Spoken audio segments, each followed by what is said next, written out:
A female friend in college disappeared from a party at another university in the city town 25-ish miles north of our school. She had arrived with another friend who I believe had driven. At some point, she split off to play cornhole or something and was later inexplicably gone. Phone calls went to voicemail. Police were called, but she was simply missing. About 10 days later, she was found by a homeless man who witnessed her crawling up to a bus stop in the city, begging for help. She had broken a leg and an arm and was in very bad shape. At the quite large party, she had her drink secretly drugged and was then led off by a group of men into their vehicle. She was taken to an apartment where she was drugged, repeatedly raped, and locked in a small room in between with a bucket to use as a bathroom. At one point, after being injected with heroin and raped, she somehow managed to convince one of her captors to allow her to use the actual bathroom to clean herself up. This bathroom had a small window to the outside, and with the shower running, she managed to squeeze out and fell from the third story into a large hedge/bush.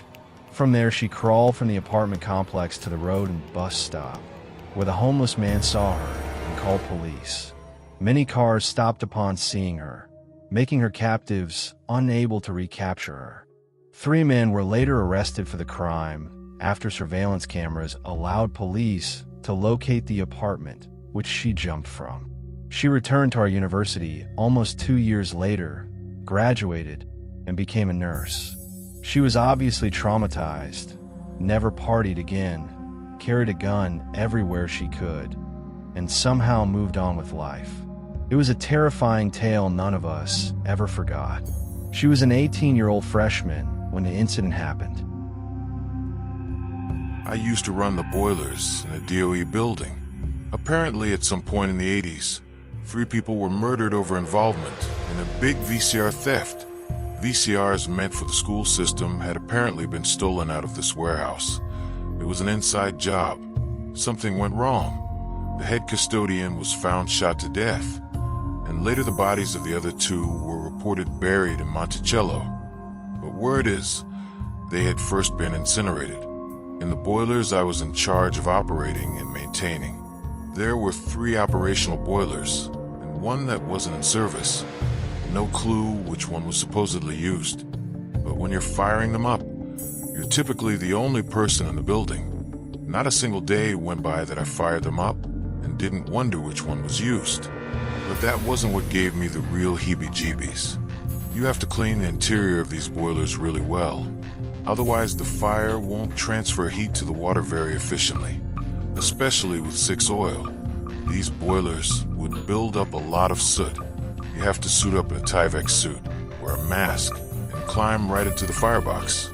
I found myself staring down the business end of that burner many times, wondering what that panic would feel like.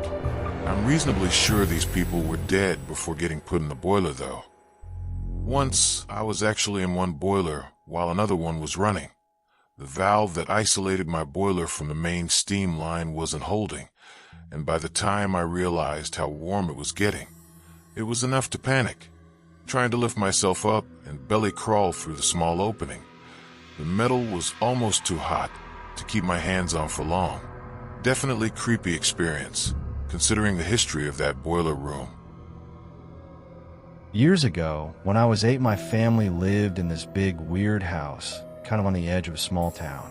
The school district was in the middle of a big restructuring, so even though we were only a couple grades apart, my brother and I went to different schools and took different buses. This left me as the last person to leave in the morning and the first person to get home in the afternoon, which meant it was my job to make sure all the lights were off and the door was locked. One morning I noticed the basement door was open and the light was on, so before I left I turned off the light and closed the door. When I got home that afternoon, the light was on and the door was open again. I just assumed that I'd forgotten to actually take care of it when I noticed it in the morning, so I went over to turn off the light and closed the door. When I got to the top of the basement stairs, I looked, and there was a big shadowy male figure towards the bottom of the staircase. I freaked out, slammed the door, and pushed a bunch of boxes against it, and then went and hid in my closet. For months I didn't tell my family because I was positive what I had seen was a ghost and didn't think anyone would believe me.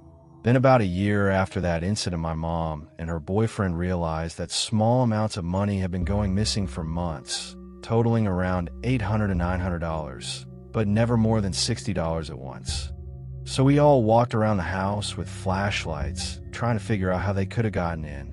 Turns out some creep was climbing in through a small hole in the outside of the house, shimmying through a crawl space, then coming up into the house through the basement. Realizing I had been alone in the house with him on at least one occasion was one of the worst, most terrifying moments I've ever had.